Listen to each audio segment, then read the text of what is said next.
This One Up Yours show is brought to you by Enchanted Arms. Experience one of the first true next-gen RPGs, now available on Xbox 360 and PS3.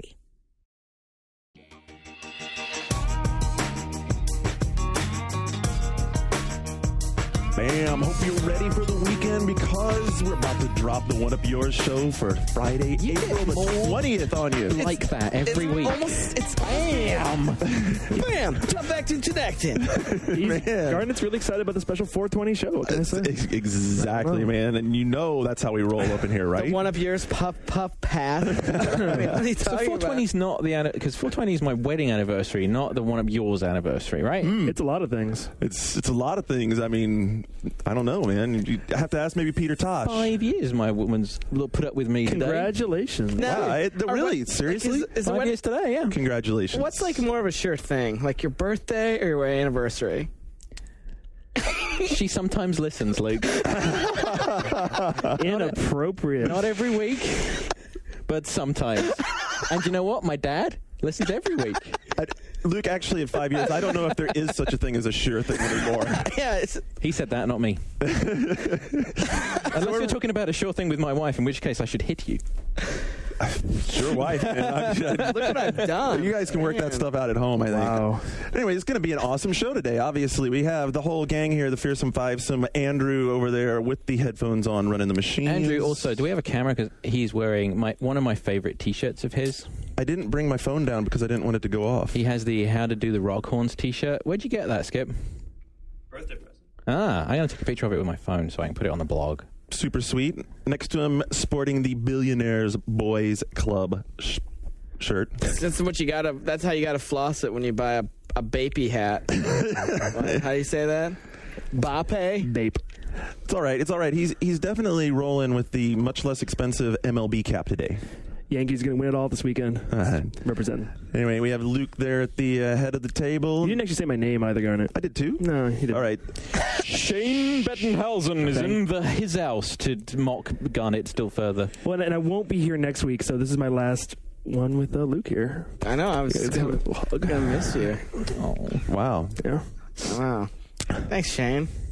It's good. Now we do the rest of the show. Everyone's bummed out. Since we're doing it here in the morning, I say pour one out, but you just be like pouring diet. Yeah, like we don't even get to drink because we have to go work. What the hell all is day this for you're the rest We'll of the drink day. next week, but Don't question my beverages. Shane is the master of all crazy Coke varieties. The other day he they walks do up to me. Cherry Zero? It's new. I did not know that. Not the newest Diet Coke. No, what is? Yeah, God. Go ahead. Diet Coke Plus. It's Diet Coke with vitamins and minerals. It comes up. Oh, yeah. That's a bit like that. Have you tried the Budweiser that has ginseng and caffeine? Yeah, I tried in it. It's foul. Really surprised and never guessed that. So today on Beer Review, or One Up Yours, whichever comes first, we also have John. We were struggling for a second segment. Maybe we should just do beverages, huh? There's actually good potential in that, isn't there? I hear that Mountain Dew and Halo 3 have a deal. Oh, wow. Really? I thought it was Pepsi in Halo 3. Same difference. Well, Mountain Dew is Pepsi. I mean, it's all Pepsi. I just Coke wish product. it was. I don't like Pepsi products. I would rather, have the chief associated with Coca-Cola Classic. Well, maybe you can do something about that later, right? All right, so here's what we're rocking on the show today. We're doing what you've been playing, like always. We're doing message boards because John's back, and we you fumbled the shit out of You it. completely missed it last They were like, oh, yeah. one of yours, except this week it isn't because we forgot. It was amazing. I'm doing the rundown, and I get to that part where I say message boards, and I look over at Andrew, and I'm like, oh, snap. In case you haven't noticed, you're like the heart and soul of this. When you're not here, collapse. Thank you. Although you did think I was off playing some fucking racing game. Was I wrong? No, actually you weren't. Score another one. And second segment today, we're starting with NPDs, and we're just going to see where that takes us. Yeah, it's a good jumping off point, I guess, because this month's numbers aren't terribly interesting. I'm going to give you a chance to weigh in on a whole lot of subjects while you still have the mic in front of you there, right? There'll be a mic in front of me wherever I go, I think. Nah, it's scary. That's a And scary he's still got thought. next week too. It's not like That's true. Next week. I can only call, I'm only going to be able to call something shitty for a little while longer. go. And then you have a stack of there. I see of It's news. ridiculously Like, big this week, yeah. so yeah, there's a lot of Hefty. there's like some good news and there's a lot of like bad news this week. This is kind of like a sad week for Time of year, it's kind of bummed out it's a kind lot of time. bummer stuff. Yeah, it is like you just lost on the Price is Right in news. Speaking of, Barker kind of lost on the Price is Right, huh? Did something happen? Dude, his contract expired like this week. I heard on ET or something. He's about to expire in real life. I don't know if you've watched The Price is Right in the last year. It's pretty funny because he's about to collapse. He's like 95 years old. Yeah. Wow. New host incoming. Nah, the show's dead. That show dies. Is that your new job, Luke? Taking over where Luke's going. That'd be such an awesome mic, though. That like skinny, and then you get to sexually harass the girls. I'd come on if you let me play Plinko. No, I like how you went straight to the get to sexually harass the girls yeah, part. Of course, obviously. I mean, Do you get to be exempt at a certain age from that? yeah, fully. Yeah. Yeah, once dementia starts to kick in, you can just grab ass all you want. I can't fucking wait. Alzheimer's drugs? No, I don't want them. Thanks. I'm getting away with everything I ever dreamed of. When I was growing up, my parents would fuck with me and tell me not to drink Coke out of a can. This is the type of parents I had. And they said if you drink anything out of a can, it like helps you get Alzheimer's faster. But then when I realized like aluminum, exactly. Or as John calls it, the aluminium. So you can't even say it, can you? Aluminium. So you don't use deodorant either? No, I fully use that. You want to smell? Got a nice one. You got a secret. Yeah. I guess you'd be okay. Strong enough for a man. Made for Luke Smith. You know which flavor he's rocking there? Icy breeze. It's one that's pink that has flowers on it. Of course. Whatever. I'll take the pink anywhere I can get it. All right, who's going to kickstart the? Who's going to kickstart the actual game segment of the show here? I've got an epic list. I want to wait though. I don't want to go first. Oh, you don't want to go your first? list written on a post-it note. Posted to a hideous version of Let's Coke. see if we've been playing any of the same things. I doubt it. No. John, you know what? I've never even heard of some of these. Why don't you? I think John should they haven't start come out yet. because you can regale us with your tales of I was traveling and did I portable traveled gaming. twice in the last 2 weeks. I was. So you're portable gaming, right? I was. Very much so. So I was in Canada last week, and when I got there. Can you talk about what you were seeing? No. Not really, no. Not really. But I can tell you how disappointed the driver that picked me up at the airport was when I wasn't John Davison, the hockey player. Wow, you had someone actually be disappointed that they were making you. Yeah. So I get off the plane, and it was the day after the hockey game that went into like crazy overtime, and the guy saw my name on his pickup sheet, and so was so confident that I was the hockey player that he didn't have the little sign that he put up because he knew he'd recognize me. And I get there and I wasn't. So I'm like hanging around trying to find out where I'm supposed to go. And I call the car company, and the guy's like, "Oh yeah, he's there." And he wanders over and he like looks at me and he's like, "Oh, you're not who I thought you were." It's like, great, thanks, douche. Well, come on, then. I guess I'll have to drive you somewhere. Did that make the whole ride awkward? A little bit, yeah. Because I wasn't a famous. Do you like it when people pick you up and they talk to you when they do that? I'd Or do you rather prefer, they did- I'd rather you they prefer didn't. they like just hand you the paper, your bottle of water, and shut the hell up? That kind of thing, yeah. He's looking for the divider button. Can you have one in here? No, so I've been playing. I've been kind of going old school. Well, not old school, but sort of recent things that I missed. So I've been playing Ratchet and Clank Size Matters on the PSP, which I like. It's a good game. I don't love, but I like. A lot of thrilling boss encounters. Well, the biggest boss is the camera, I think. There's 2 camera options. I know, but they're both kind of awkward. And meh. No, it's good. And meh. But it's, I like it. I mean, it doesn't do anything particularly innovative, but it works. I killed a few hours yesterday on the way back from New York. I thought it felt like a greatest hits repackage, kind of. I mean, it's original, but not Size that matters. original. Great if you just want to kill a few hours. Right. And I mean, it. Some of the shooter parts are kind of cool. The big clank in space stuff I liked, and then I prompted somewhat by Sean Elliott. I did try. God, the submarine game. Please tell me you did it. No, the submarine game on DS. What's it called? Silent Hunter. Konami's? The Konami's thing. What'd you think? That's what I heard. Yeah. I put it in and then kind of wish I hadn't. Yeah. Had to find your protractor and slide rule and. Well, no, I mean it didn't. It wasn't that. I mean, it's just sort of strategy, but it wasn't awesome in any way. And then, I mean, I've been trying to get someone to lend me a copy of Pokemon because I'm kind of jazzed for that. You're not getting mine. No? You're really into it? I don't understand the Pokemon You thing. will. I don't know, but it's obvious it's going to overwhelm the floor like next week when it actually Is hits it going to be? retail. Are we going to be able to get? I mean, is it going to be sold out? Do you think? Nintendo is suggesting that you go pre-purchase it. Really? Yeah. It's the pre-orders for the game are over 500,000.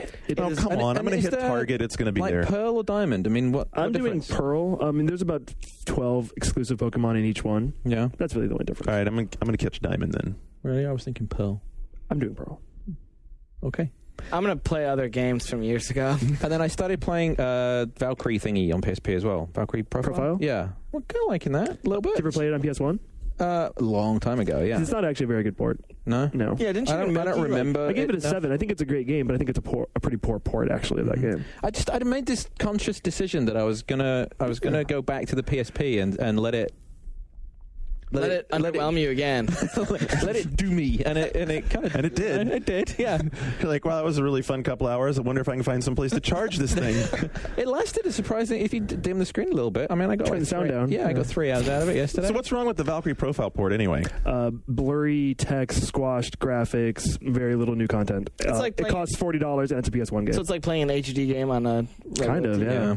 But it's still a good game. See, I didn't play anything new, and and at home I've been playing Gears of War again. I mean, it's been really kind of one of those kind of weeks. I saw you the other night when I was playing Halo 2 on Cars at like 10, and I was like, the kid is still awake? On Cars at 10 o'clock at night, really? I think so, yeah. That might have been, that might have been just turning the Xbox on. Because one thing, actually, me and Nick, the new reviews intern that's working with Skip, we've made this sort of informal pact that we're both going to try and perfect Burnout Revenge. Wow. Which is really fucking hard. In fact, the guys at Criterion were saying that hardly anyone has done it, and if you get the full 1,000 points, they put your name up on the wall at Criterion. Whoa. That's awesome. Because it's really hard, because some of the online achievements are a little bit hit and miss. And then in every rank, the burning lap thing that you do at the end, like all the missions up to there are really easy, and then the last one in every rank is really fucking ridiculous. That's taking hard. the concept of achievements to a physical realm. Yes, it is. But I'll drop that in and play some with you. Yeah. You know who else is really good at that on the floor is Karen. Really? Karen plays the shit out of Burnout. She was a mad woman on that game. I reviewed Dominator on PS2 and PSP, and all the way through I was just thinking, Revenge was awesome. And I went back and played it, and I'd only unlocked like half the game, so I've been going back and trying to unlock all of it. And then my 3-year-old really likes it as well. So I think I'll most definitely drop that in this weekend. Yeah. So that's me. Kind of boring. Sorry. Not so boring. I mean, It's gonna seem like an exciting. You've been playing some more Castlevania, Luke? Wonderland. How about some World of Warcraft and Halo 2? Yeah, because the new maps came out, so I played those. Okay, so there's something there. Yeah, we played a bunch. Mark Shue and Rob and I played with a bunch of different guys. The new intern is going to start here at Game Videos named David Ellis. He's starting in like a few weeks, and then we played with some of his friends, and they're like cyborgs. It was not. And fun. you're not? No, they're robots, like way more robotic than I am right now at that game. Like one kid, I was like, dude, you seriously, you just can't play with us right now. I was like, this is not fun. I saw the footage of you guys playing against Bungie on the 1UP show, and those didn't seem like new maps. I haven't played a lot of Halo, but the one I've played that map, it's like the mall mezzanine. Whatever. Yeah, those weren't the new maps. Why come you guys weren't playing the new map? Oh no, we had problems like loading the maps. Oh. There's all these like NAT related issues and like caching on the 360, and it was like, guys. So you've been playing on the 360. You didn't get out the potato controller again, and no. Well, I like the old school. No, I like the Duke. original. I don't like the Duke. I like the S. But no, we all ended up playing on 360. It was, it's fun. It was what it was. Who won anyway? It was fun. It was fun for Luke, although part of the fun was telling everybody else to get their shit together and not bring the team down. It was so frustrating playing because there's like on Ivory Tower specifically. Wait. At one point, he looks over at Mark and he goes, "Mark, what the fuck, man? Is that you with 1 kill?" Yeah, Mark had like 0 kills for a long time on a map, and I was like, just really? But he was the tactician. That's what he told me. At one point in the video on Ivory Tower, like we have the lead and we have like all the good weapons, and they're like, "Let's go take the top." Like, no, you like sit back, you let them make the mistakes, you be patient. If you have all the good stuff on that map, the only weapon that's gonna respawn when it's not control based is the sniper rifle, and I had the other one. So we're gonna cover the back of the map that way and like just wait for them to make mistakes. But like Mark, Shue, and Rob run up to like go invade the top, and Rob Bowen runs around the corner, just blows himself up with the rocket launcher. And I kid you not, I just set my controller down. Like there's a point in the video. He's a good player. He's really good most of the time, but then I just like put my controller down, took my headphones off, and just sat there and was like, I just could not believe what had happened. You've not seen anything till you've seen the competitive streak in Luke just like go from 0 to 1,000 instantly. I hate to lose. I hate feeling like we're gonna lose. Did you become an army of one at that point? No, because in Halo, like you can't. Like one person's not gonna be able to carry the team if the other 3 people are like going off and doing something different and doing it, in a way that's not helping. But I am curious. It seems rather uncertain as to who actually won. Well, there's like two. There are conflicting reports. Yeah, conflicting reports, actually, because Frankie put up a message on Bungie.net today where he put the hump day up as Bungie saw it, where he counted the first game on Hang 'em High, which we lost 50-36, but we have the footage that says, and I believe the footage will show them saying like, "Oh, it's a practice game. It's not real. This doesn't count." And then we won 2 of the next 3. Now the catch is in the third one that we lost, Frankie's saying that he quit, that he dropped out of the game. And he did leave, but he dropped in like the last 5 seconds of the game. And then his story was, well, I accidentally betrayed Max Hoberman, who was one of the Certain Affinity guys playing. He's like, so he booted me from the game. But if you look at the game viewer, there's no recorded betrayal. So there's overall some sort of like, this is like getting into some serious. I feel like I'm watching court TV all of a sudden. I mean, it is. I believe the jury will find on the recorded tapes. betrayal. It's not recorded in the game viewer. So like if you go, do you even know what that means, Shane? I have no idea what he's talking about. I'm not quite sure. Well, if you kill your teammate in Halo 2, then they can boot you from the game. So Frankie said that Max booted him. And if he'd been booted, then the betrayal would have been logged in the game viewer. But, I mean... I think this whole match may be inconclusive. I think that... Maybe you should do another one. Yeah, I think there's probably call for a rematch. And how's the 70 hunt going? I started Nagrand, which is a new area that I have not been to in... You were loving it. I love Dude, Nagrand. you were telling me about it. And you haven't told me about WoW in a long time, and you were actually going, dude, this is awesome. Like the first 3 zones that I did, Zangamarsh, Hellfire, and Terakar were good, but Nagrand is just incredible. And so I started going through there, then I had to go back and keep playing my Paladin. And that's, I mean, I'm not going to bore people with the details, but there's a great slew of quests. The evolution of quest design in World of Warcraft is really like summed up in Nagrand, where you get there and you're like, wow, it's like the culmination of the way all the quests were designed. Alex is the quest designer who did the whole zone, and it's incredible, especially when you have to go back and play some of the earlier like WoW 1.0 stuff, and those quests you're like, versus what you're getting now. It's just amazing. It's kind of a bummer though that for people who bought the expansion pack, you have to have a 60 to go in and get into like that better content that they weren't able to, spread some of that out across the breadth of the game. Well, it's like one of the drums I've been beating on Legendary Thread is once you have a 70 or you've like logged a certain amount of hours on a character, there should be an option to purchase a level 60 character so that I can just like buy a level 60 character and then start doing the new stuff. And then that would be a great way for someone like me who knows about the game already, that'd be a great way to like just enjoy the new content rather than have to like retread through all the old stuff. The problem obviously is that you could have players, like Shane could be like, I want to play World of Warcraft, but I just want to do the new stuff, and then he has no clue how to play. And you'll be overwhelmed with a ton of skills at level 60 that you've never used before. So. Yeah, I mean, there's a bigger discussion you're there. proposing a merit-based purchasing scheme, so taking some of these services that people object to, making them official and making it that you have to earn the right to be able to do it. Yep. Is that a fairly rogue point of view within the community? I don't know how the community's reacted to it. I think that a lot of the hardcore players would think it was good, and the casual players would think it was good, but it's like the designers and developers... Because there's that one, I can't remember what it's called, there's that one site that's like the big kind of... the one where they try and make it so that it's not sourced by farming, but they sell stuff. Yeah, there's like IGE and Walmart. IGE, that one. Yeah. I mean, a lot of the purists were like, IGE's bullshit and stuff like that shouldn't be allowed, but it sounds like that you think that there is a place for that kind of service. Well, there was definitely in WoW 1.0 because so much of the game was centered on like consumables, and in order to have these consumables in your raid, you'd have to have a ton of gold. So there was an actual market being created by the end game for gold. So like I bought gold for our guild all the time when I was working at Kotaku, just because it was, all right, well, this will be easier. We'll have all this extra stuff if I just do it. So I'll just buy the gold and I'll... Sounds like the game was almost set up where you had to almost do that. From a certain point of view, yeah. I mean, I don't have the time to kill like 2,000 creatures a night for money, so I'll just buy it and then work and make more money. And play the part you really wanted to play, which was all the instance and level stuff. Exactly. So there is a sort of weird place for it, and it is like it's a really questionable issue for a lot of people, like ethically, and I'm sure it's the gold farming stuff is terrible, but... So Sony Online supports this kind of stuff with their games, but when you went to see Blizzard, did they talk about any of this stuff at all? No, they didn't talk about anything other than like continuing to curb gold farmers. Because now when you log into the game, you'll get messages all the time from people selling gold. And yeah, like they just started like randomly going through, getting everyone whose name starts with an A, B, and then sending them all the same message, and it's like this just so annoying.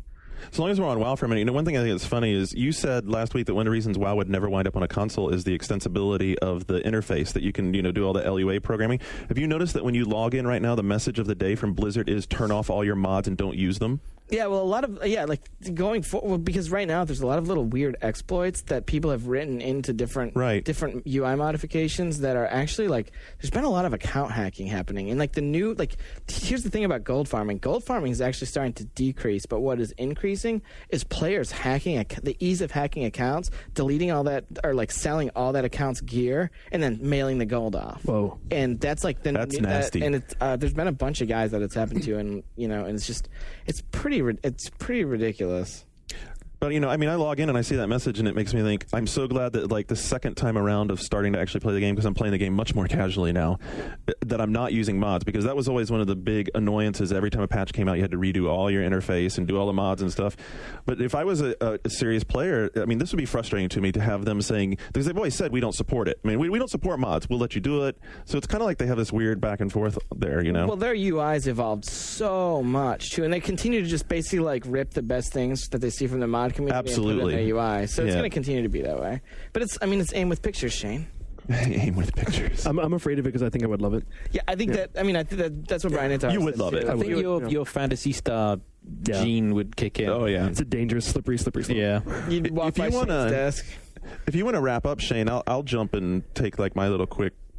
All right. Well, so I played a lot of stuff this week. I'm still. Do you want me to go first? Or do you want to wrap? You go up? first. Okay, because I just got a couple of games. Because I actually got to put my 360 wireless controller on PC to use this week, playing that hot new game Halo 2 for Vista. You know what is awesome about it, though? I heard that you don't have to install it. You just put it in the drive and it runs, and I think that's right. It's what I remember being on a PC Magazine back in 95, 96, and them promising that was going to be a thing. That plug and play, part of the plug and play. Remember that? It's called Tray and Play. But back then, part of the plug and play initiative, which was when USB was being launched, was on Windows 95. You'll be able to put a disc in, and the game will just run. So, Rich, the time frame for Windows 12 years.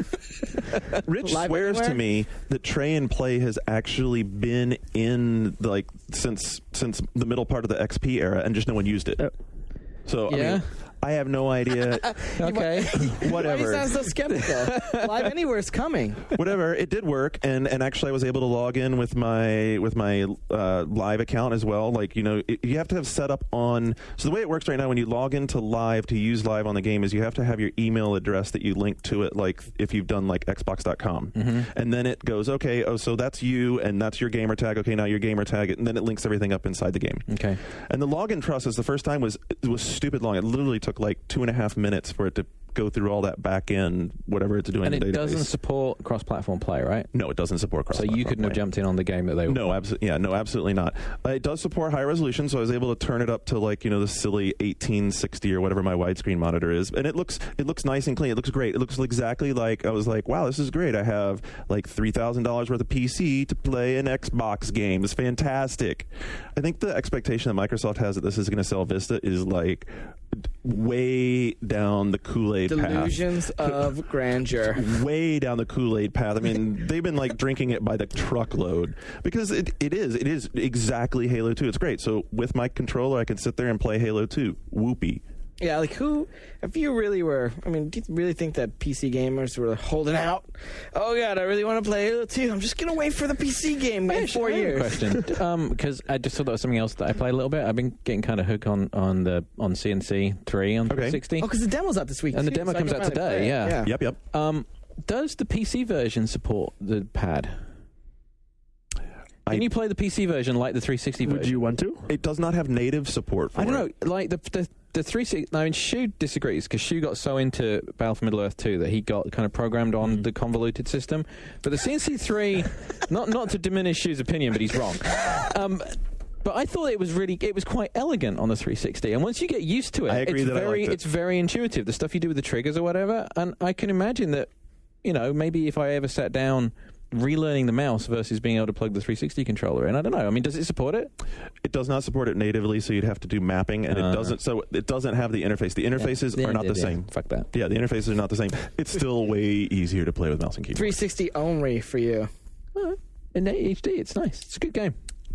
Anyway, so Halo 2, that's that. The other big thing that they're hot for is the map creator, and you're going to be able to share maps instantly over, you'll be able to plug in and play online. This is stuff that's been in PC games before. It's not like anything special. Can you make maps that are bigger than the tiny little ones that you get the standard? Because they're pretty small maps, particularly for 4 players. I would presume that whatever the limitations of the game engine are, that they haven't been stretched any. Because, I haven't gone and played with it. On the 360 version, there's a lot of maps where you feel like the start points are all on top of each other already. There are 2 new maps, right? 2 new maps that are exclusive to the PC version. I have. You're looking at Luke? I have no idea. You know what? Are you talking about Halo 2 or Command & Conquer? Halo 2. I heard that Halo 2 does have 2 new maps. Yeah, it was in the PR. Well, I don't know. Who did Bungie make the maps, or did the outsource group make them? No, Hired Guns. Okay. Yeah, Hired Guns did all that stuff. So, I mean, it's cool. It's fun. It's easy to play. Darren doesn't like the pace because it's slow. He's like, it's slower than Rainbow Six slow. It's Halo pace. It plays great with the controller. I haven't fiddled with it. Slower than Rainbow Six? That's what Darren thinks. Rainbow Six's reticle's not slow at all. No. It's... I'll let you. Cool. So I'll let you argue with Darren. News, Ghost Recon is different from Shadowrun. Yeah. Ooh. Tune in for Gladstone next week. Anyway, the bottom line is, I don't see how people are going to get excited about it. I mean, you watched it on my monitor, right? Oh, yeah, it's cleaned up. It looked cleaner. It looked nicer, and there was no pop-in. But it's the game that I played. And if you have enough horses, you can dial up 4-sample anti-aliasing, whoop-de-doo, and makes it all smooth. But the facial model, it really points out how old it is. I mean, you see like the human dudes, and you're like, oh, wow. Yeah, exactly. That was before lips and voices moved together sometimes. The other game I got to have some fun with on the Vista machine with the controller is Trackmania United, and you should come by my office today and check this out, John, because it is really fun. It is really. I've heard good things about that game. It's a blast. It's like totally arcade racer, and it's funny because it's another game that points out why Live on Windows is such a mess, because it has all the community stuff built into it. Like, it has the ability to send messages back and forth to your friends, ability to arrange games, and ability to make your own tracks and share them. Are you saying through Live or not through Live? No, it doesn't have Live. No, it does all this through the game. It's like just built into the game. The whole idea of Trackmania United has like built up like a grassroots support, and this is like the big commercial coming out party for it. It's been in commercial packaging before, but I think this is the one where they're really trying to make a commercial success of it, because they're bringing together so many tracks and content and the community element. And the community element is really cool because you can also, like, within the game, click on links that take you right into like people's stores where they're selling skins for cars with the in-game currency. And it's all done up really cool. So, like, you can, like, I want to go buy this BMW M3 skin, and it's like, the system's called Copper. So it's like 150 Coppers, and I buy it from this dude, and it takes it on my account. They're real liberal with the Copper system. Every day that you log in, you get more Coppers, and then there's, like, ways to win them, the matches when you're playing online. But there's also, like, a risk-reward system. If you're racing online and you want to have your score recorded as, like, an official time, you have to buy into the race. So you buy in with, like, 10 Coppers or 15 Coppers, so you feel like you actually have some investment in it. It's really cool. It's really cool. Little Nandio. Yeah, somebody anyway. never heard of. Oh. Yeah, and the tracks are awesome. The tracks have like, it's like, did you ever play Whiplash back in the day? Remember that game that Interplay published here? It was like, oh yeah, I thought you were talking about the IDOS thing for a minute. No. Back in the day, racing game. Yeah, back in the day, racing game. So it's that same sort of thing with, like, jumps and loop-the-loops and corkscrews and crazy tracks that go all over the place, and pretty slippery. Each of the different classes of cars handles a little differently, but I mean, it's all pretty slippery. It's fun. It's arcadey. So why is it on PC? Because that's where because it's out of Europe.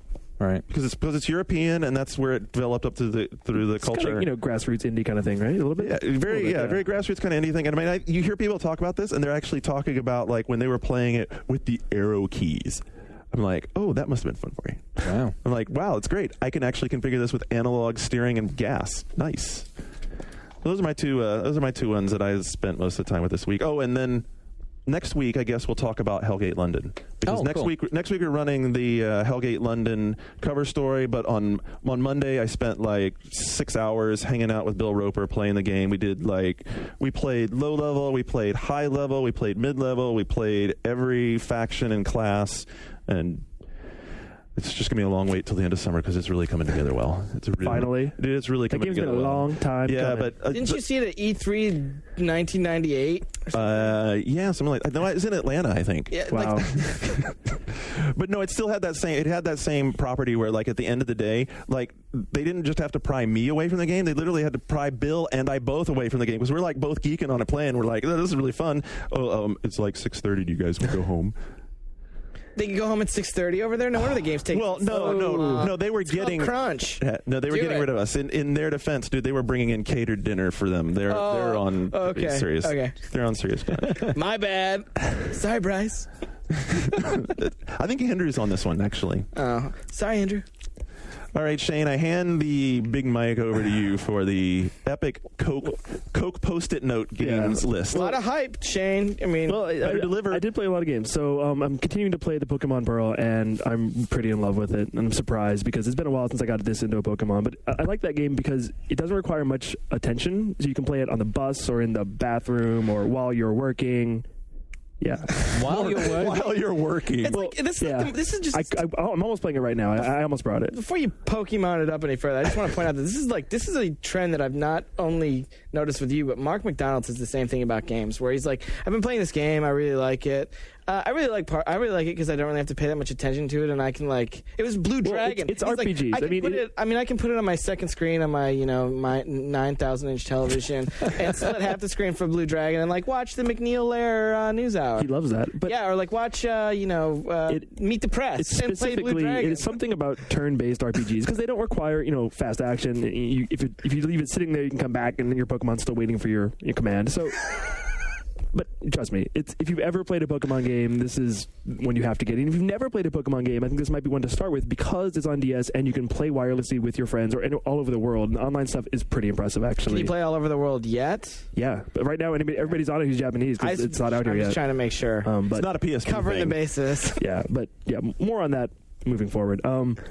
Also this week I played some PSP games, including a new look at Silent Hill Origins, which I've been pretty curious about because I'm a big Silent Hill fan, and they haven't shown it to us since last summer, at which point it wasn't demoing too well. And then after that happened, that team got taken off of it and dismantled, and it was shipped over to Climax UK and kind of reset, and we hadn't seen it in forever. And like now that Climax is working on it? well, yeah. It's now Really? a driving game. Well, Shocking. Climax LA was working on it. Resident and- Evil kart racer now. No, not Resident Evil. Silent Hill. Sorry. Oops. Well, what's funny is when they showed it last year. When It's actually a motorcycle racer. when they showed it last year, it did look like Resident Evil 4. They changed the camera angle and they really reworked the game, and it didn't work very well. It didn't feel like Silent Hill, and I heard there were a lot of problems with it. So now that we've seen what it looks like now, it looks a lot more like Silent Hill 2. It really does. Like the camera angle has changed, the combat's been simplified again, the puzzles are straight out of Silent Hill. I mean, it is like a real Silent Hill game in terms of how it looks and how it plays. All right, now. so is it new story content or is it retelling one of the other games? Well, it's I think the origin story. It takes place before all the other games. I mean, the jury's still out on how much of a real Silent Hill it's going to be because it isn't made by the original team. Right. Like the Akira Yamaoka, who's in charge of he did the soundtrack, and the soundtrack's pretty awesome. But the story and everything else was done by these British people. But from what I saw, it looks pretty good, and I'm tentatively enthusiastic about this game. What was the name of that damn RPG those guys did that I kept trying to convince myself I liked? Climax? Front mission? Sudeki? Yeah. Jesus Christ. The fake Japanese Yeah, game? that's So disaster. So that might give you an indication of. No, this looks better than Sudeki. Well, not graphically, but in terms of the overall product. I'm just saying they've had their opportunity to try and All right. flex their Japanese chops before. Moving downhill a little bit to Crazy Taxi Fair Wars, which is coming out this summer from Sega, and it's Crazy Taxi 1 and 2 on your PSP with some new features. Right now, the graphics are not where they need to be, and where they need to be is a Dreamcast game from 7 years ago. Exactly. So It looked awesome on Dreamcast. not so much here, not so much. But the gameplay is more or less there, and the new features seem kind of cool. You can use any MP3s on your PSP, and you can. There's some. So you don't have to have Outcast all the time? Not out. You're thinking of Outcast. Offspring. Offspring. Yeah. That's right. Yeah. But the whole experience really takes you back to 2000. If you, I'm just going to shut up today. but You're if doing a great job. I'm enjoying it actually. like the team who's working on this, if they can fix the graphics, it will be good. Okay. That's an F. You got to think that's not exactly a high bar for them. As long as Sega's like plumbing those depths, I'd really like to see it like a JGR on. Well, on PSP. That would be nice. You never know. The last PSP game from Sega is much more promising, and it's Crush from Kuju. And I saw it last time. I really liked it. I saw it again, like it even more. We actually have a build of it. I think you would like it, John. Okay. So what Crush kind of is, it's like Exit, that game that Ubisoft published. It's like a side liked Exit. side view that mixed with Super Paper Mario, because the gameplay is all about switching from 2D to 3D and flattening the world. Ooh. And it's brilliant. And it's really complex and weird. And It has some block moving and stuff in it, right? yeah, it gets incredibly hard too. Like it's a game that really is going to test your brain, and I'm kind of endeared by this game. I think it's great. Doesn't Matt Leone? I think Matt Leone really likes it too. I think it's like the 5th game he really It's the game. Yeah, it's the game that most people who I've seen, demo this game come away impressed. Kuju quietly makes some pretty damn good games. Yeah, because they're also doing D&D Tactics, which we just got like a final hands-on preview build of, and it's really, really come together well. I mean, I was telling Sega, I think they should put this out on PS2, because if they put it at a value price, it's a really cool puzzle game. I think mass public could actually get into it. But Cool. We'll see. So that's the end of PSP. I also played Dewey's Adventure for the Wii again, a new demo. And So how's this list doing for you so far? Well, I mean, it's one of those things where it shows a difference, and I think that this is why people come and listen to the show, because we all have different tastes in games, and none of these games are anything I would have accepted money to play. you should try Crush. I would play Crush. I want to you play should try Crush. Didn't you talk about Dewey's thing last week a little bit? No, that was a different game. That Oh. was Capcom's whimsical It was isometric. another Wii game that sounded like another Wii game. Yeah, and this one, they demoed One it of before. yours. 35-minute we hate timestamp. I haven't started hating on Dewey here yet. We have no announcements to make it this time. No, so Dewey is pretty fun. It's a simple game. You're tilting the level, and Dewey's running around. You're collecting these little things. As people have told me before, this is radio. Right. So doing that probably Okay. didn't. You hold the controller horizontally, and you tilt it as if you're tilting the whole level instead of There. pointing at the screen. And you can turn Dewey into ice or to vapor by pressing up or down. And the world changes around you too, like affects other things in the level. And it's a fun time. It's a simple, cute little platformer, but there's not a whole lot to it. And I've seen people like on the internets going nuts over this game, saying it looks great. It really doesn't look that great. I mean, it looks like a GameCube game. What? It has some cute. GameCube looks good enough, Shane. Not really, and it has like a good aesthetic feel. It's very cutesy, but it definitely isn't impressive, and it definitely doesn't look as good as Mario Sunshine or Resident Evil Umbrella Chronicles. I mean, it looks like a GameCube game from 4 years ago, to be honest. But it is fun to play. The sound effects are grating. It has all these cutesy like retard circus voices.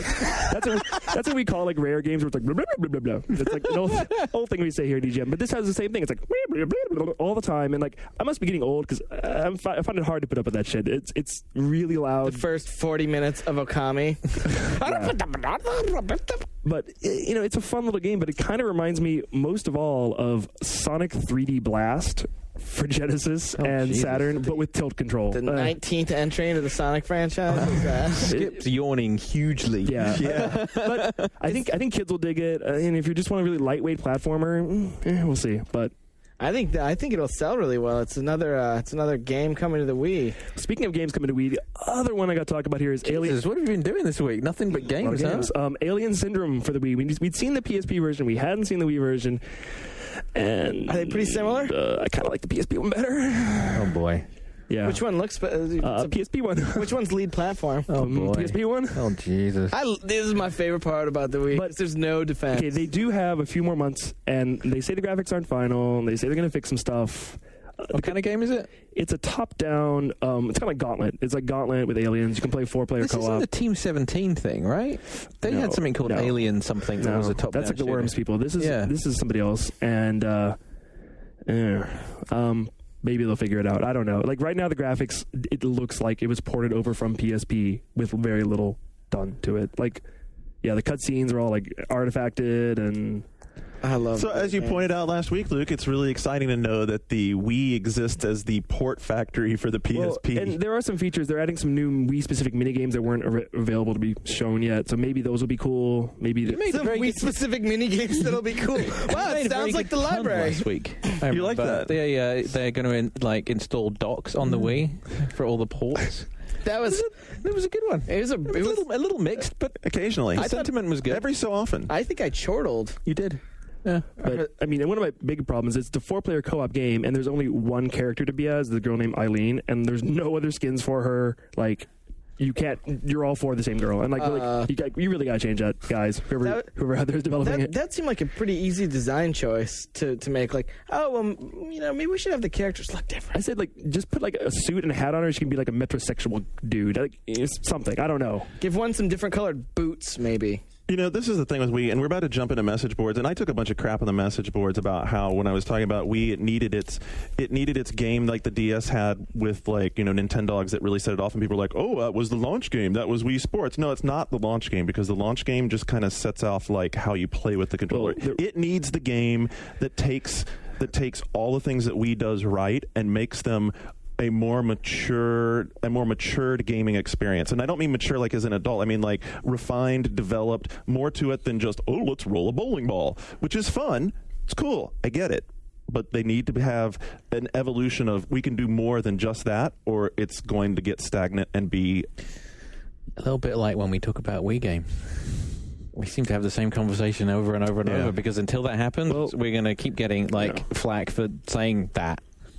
Well, I felt the same way though. I mean, I feel sort of the same way about the Wii right now as I felt about the DS. But I don't play, and we were talking about this coming back from lunch this week. I don't play anything on my DS really, aside from something like Elite Beat, I guess, that really makes use of the touchscreen. It just happens to have good games that I like, and I mean the portable nature lends itself perfectly to these type of games. It's not anything about the touchscreen. And I'm waiting to sort of see if there's a point where Nintendo's like, okay, let's put on some games that use the GameCube controller. Just put them out and see. I mean, see if that becomes a strategy that they move. Well, I think on forward. DS, you could easily argue that the dual screen aspect of it has been better utilized in games than the touchscreen aspect. Yeah. Well, but you were saying Fire Emblem for Wii, which has no Wii control at all. In the commercial in Japan, they were showing people playing it with the classic controller as this is how you're supposed to play this game.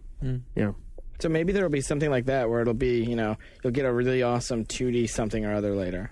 They play the controller. So what were the guys and gals on the boards ripping us for this week? Not really ripping. I mean, there was a lot of Luke. Oh, God. A lot of lock threads about you, Luke. Yeah, a lot. Skip and I both on Saturday. You went on a lot, and I was in there too. By the way, I was locking away also. And if you're wondering why we're because I got a lot of. Did you get a lot of instant, inside message about why we're locking? I didn't get any messages on One Up this week. No, I meant about why we were locking, and there's the same reason we've always locked that stuff is we don't want it to become personal. I mean, it's the story about the show. We're not trying to run a cult of personality.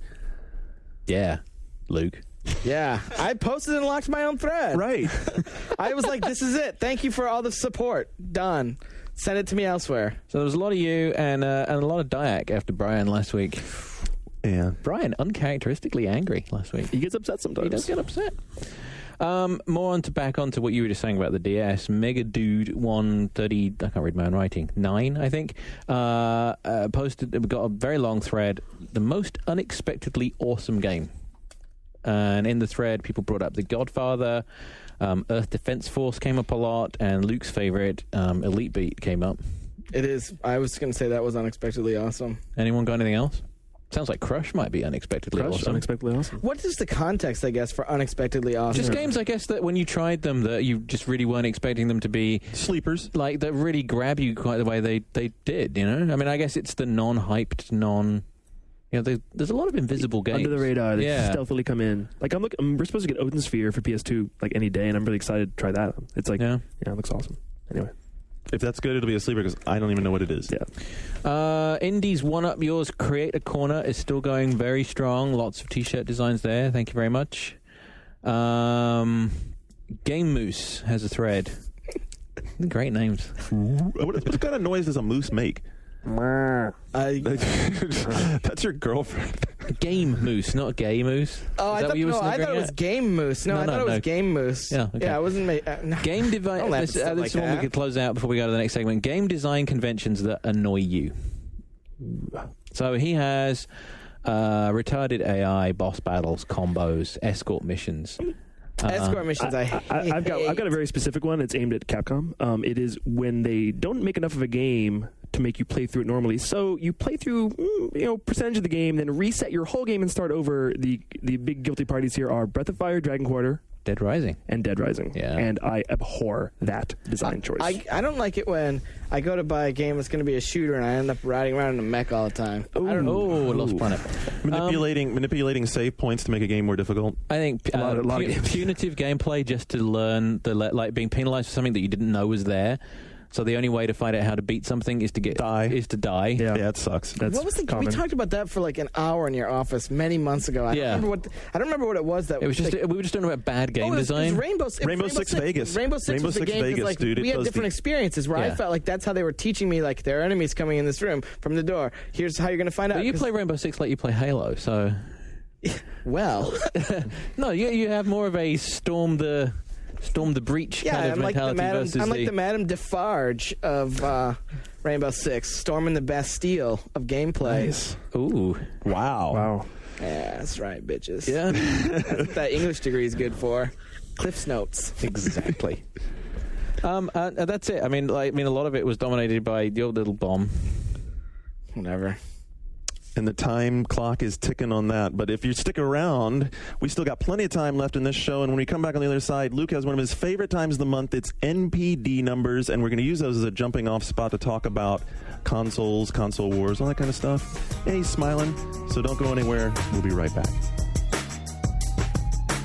You're listening to One Up Yours, part of the One Up Radio Network.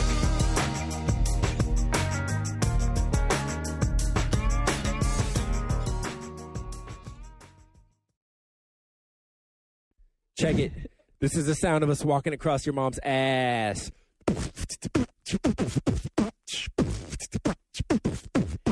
GFW Radio. Listen to our podcast. Yo, yo. GFWradio.oneup.com. Podcast.oneup.com. Get it at the iTunes Music Store every Tuesday.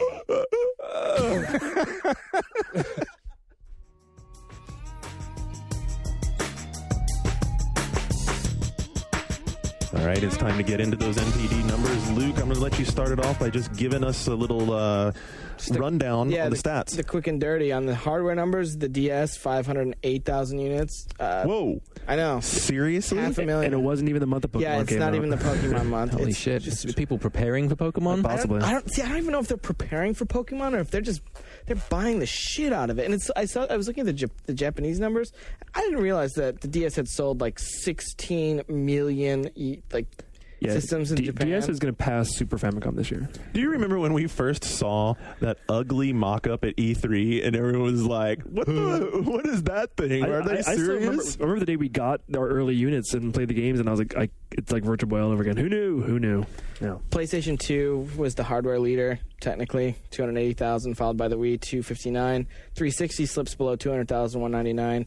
GBA beats PlayStation 3 for the second straight month at 148,000. PS3, 130,000. PSP, 180,000. GameCube, 22,000. Xbox, non-factor. Okay, can I now say that it's a little surprising that PS3 hasn't made a greater inroad on the 360 market as far as hardware goes? Yeah, I mean, it's been like the 360 since they've launched. Since PS3's launched, 360's outsold PS3 2-1. That should be cause for concern. PS3 is also selling it slipped way back in February below some magic number of 50,000 units a week. When you slip below that number, and now, I mean, 360 has 2 at this point, but when you slip below that number, that's usually a sign for a cause for alarm. And so, I think when we talk about software in a second, you're going to see some more causes for alarm rising maybe for the PlayStation 3, but at the same time, it's also the first time we've seen a mainstream console be this expensive. So Right. the adoption rate is going to be significantly slower. That curve is going to be significantly slower. To steal a quote from Garnet, it's going to be a little while longer before someone steps on the gas, before the consumer steps on the gas for their PS3 purchase. And there aren't any games driving it. I mean, that's a big hardware is deal. always driven by software. And I mean, what's shocking about the DS is that there's not really anything new driving that. At this Is point, there? at this I mean, point, what came out? Spectrobes, yeah, at this point, if you look at Spectrobes, Turtles. and Diddy Kong Racing sold another. if you look at the DS release list now, I mean, it's become GBA. It's like 1,000 licensed games you've never heard of, and a few games that we want to play too. But it's magically already become the GBA again. So it's going like a steam train. It's not going to stop. Right. So Spectrobes did well, right? Spectrobes did well. It finished in the top 10, and that was a game that I think it's Buena Vista. It's Buena Vista. It's Disney's. It's Disney's sort of robot Pokemon game. Right. And they said it was gonna. They said a couple of weeks ago that they knew it did really well, Yeah. and it did really well. It's like the new Hannah Montana, and we're starting to see. I mean, these charts are gonna. You're gonna start to see these games that the hardcore don't play are gonna start to continue to creep in and etch in and infiltrate this area, and eventually you could have the NPD top 10 look like the Billboard top 10. I mean, that's like the Britney Spears of gaming. Exactly, but that's exactly the sort of like once that sort of like populist, mainstream Critical mass. Yeah, once it hits that critical mass, it's going to be that like the bubblegum stuff that's going to sell, and then I mean, people are going to that's going to be the Wii. I mean, it fuels what we were talking about the Wii a few weeks ago, where it's the Wii is going to be. After we go through the wave of games where people are experimenting with it, we're going to see a lot of licensed games the same way that we are with the DS because it's a cheaper platform to develop for. And when High School Musical comes out for Wii, that thing could sell 1 million units. Who knows? Seriously. High School Musical? High School Musical's huge. Really? Huge. What kind of a game? A singing game, but High School Musical, like the album, was one of the best-selling albums of last year. Oh, wow. Yeah, it's a Disney property again. Well, I thought Shane was talking about a Japanese game that No. sounded like such a bad idea. This is American. American. Disney are really stepping up in that. I mean, there's a lot of stuff being talked about right now in like Brian Farrell was quoted on GamesIndustry.biz in the UK talking about how THQ's approaching their business now, and that rather than trying to put every game on every platform and spread the load that way, they're targeting core gamers on specific platforms and investing in like an Xbox experience and a PC experience. We've already seen it. There was, with Company of Heroes and Supreme Commander and what they're doing with Frontlines. And then their other emphasis is on the more casual end of things. And the thing that particularly with the DS bears out is that you're getting these games that are very successful. But at the same time is how these casual games that people don't know that they're looking for and don't know exist, how are they getting these games? I mean, there's a lot of TV. I mean, Spectrobe's had a huge TV campaign. But aside from that, if you weren't watching like Saturday morning cartoons and Disney TV or whatever, if you don't have kids, right, how are you supposed to know that game even exists? I mean, are they relying entirely on pester power from the kids for these things? Well, are you supposed to know that the game exists? Which is sort of, if you don't have kids and if you don't watch that, is this for you? I mean, we had a hard time getting a copy of Hannah Montana for that exact reason. Right. We're not the audience. But even as a parent, I think, unless your kids are being, I think it looks like the awareness for this is put it in an environment where the kid's going to hear about it and then rely on the kid to sort of sell up. But part of that also isn't part of that also that we're talking now almost exclusively about handhelds, and the handheld gaming market has traditionally been aimed at a much I think younger we're talking about demographic. download games as well. I think Peggle was an example we talked about. Yeah, and PC games particularly. I mean, there's two challenges the way that we look at things. If casual games is going to get more and more important, it's where more emphasis is going to be, and where the people that we typically talk about are putting more of their talent. And this is also speaks to something the stuff that Jaffe's been talking about lately. So you have games that people don't know that they're looking for. And for us, how do we give you coverage that you're not looking for about games that you don't know about? Because people aren't going to go to the traditional places to find out about these games. And with phones, it's easy because the phone company pushes it to you. And I think maybe to some extent, what we're seeing is it's putting a lot of power in the platform holders' hands. The same way that there's a lot of power put in the service providers' hands on phones, in that the only way to really know about a download game, unless we get a heads up and can put it in front of core gamers, is when the PlayStation Store says, hey, this is available, and there's a piece of content with it that the publisher or the developer wrote. Well, that's the smart part, though, of what I think we've talked about on the show before. That's sort of the smart part about what Sony's doing with the PSN, and especially having someone like Jaffe, who already has that core gamer credibility, and having him go, well, I'm taking a step back, and it could just be that the visions align at the right time for Sony and Jaffe in this case, but I'm taking a step back, and I'm going to make these particular type of games that are different from what I've done, and these casual experiences, and then that becomes your gateway to that. Because we've said before, like, if Jaffe wasn't involved with Calling All Cars, the amount of coverage that game would have got would be a fraction. No, I think of what it's it is smart, right and I now. think one thing that Sony is doing better than Microsoft is putting its big names on these casual games, because that's one way to bridge the gap between these two markets. Because the other challenge is you snag someone with a casual game and then you upsell them into something bigger and more expensive. And I mean, in a perfect world, you'd use Calling All Cars to upsell into Warhawk, right? Well, if there's success in this movement towards more casual games, then you'll see that Billboard Top 50 thing that we're talking about change its complexion, because it won't be littered with just the Hannah Montanas and the Spectrobes. Because again, although you were drawing a relationship there's a big difference between the person who's sitting down to play like a Bejeweled or a Luxor and the person who's sitting down to play Hannah Montana because of the platform and the target market and all those sorts of things. And so just like you might have, Justin Timberlake at the top of the 50 who's hitting one sort of demographic, you might have, I don't know, like, what's it compared? The Dixie Chicks hitting a totally different marketplace. But it's an important consideration because that's reflective of how broad it is getting. When people are saying that the industry is broadening, and it's not because the industry's trying to broaden. It's because it is broadening. It's because it is, and because games like Hannah Montana and some of the Nickelodeon stuff is pushing things in one direction. Then you have things like PopCap games which are pushing in another direction. And I think our place as observers of this is changing because you can't talk about Gears of War and Halo exclusively anymore because people want to dip into all these things and they have something in their life that dips into all these places. So here's the obstacle, though. If that's going to be taking place, Nintendo is considerably better positioned because their products don't have the entry barrier of price, and neither even the base 360, still $300. It's expensive box. Well, okay, I'm going to jump $50 between a $250 Wii. If you're talking about Nintendo, the Wii, because you're talking about home console, so you've got to keep it even. That's only a $50 difference. But if you're going to play downloaded games, you got to add a right. You need the hard drive. You need the hard drive to add onto that, and especially, and I agree with you. I think Sony is doing it better, especially their problem is they don't have enough hardware in front of people to make, because something the cheaper, if you're going to go mainstream, you got to go cheap. Like the way that the movie industry approaches it, it's all on scale. You drop $200 million on a movie, the one constant you have is a $10 price to get in. You can't say, oh, we spent more on this movie, so the price to get into the theater is double. So you need twice as many people to see a $200 million movie as you do a $100 million movie. But gaming is right in the middle. It's like at $50, it's sort of scale, but it's also premium. It needs to come down so that they can sell more, but you need more hardware out there. I mean, it's like... So I get excited about the idea of Jaffe making a mainstream game. I get excited about him getting out there and getting exposure. But exactly, because the PS3 doesn't have that saturation. The PS3 is still definitely baking in the oven. It's not it's not ready for prime time for mass consumers yet, and it really isn't. And that's why DS, they have three markets. Everybody wishes they had what DS has. DS has the kids who want to play licensed games. They have the hardcore Nintendo fans who want to play Marios and Zeldas. And they also have these non-gamers who are playing, the touch generation. They just generations. Japan.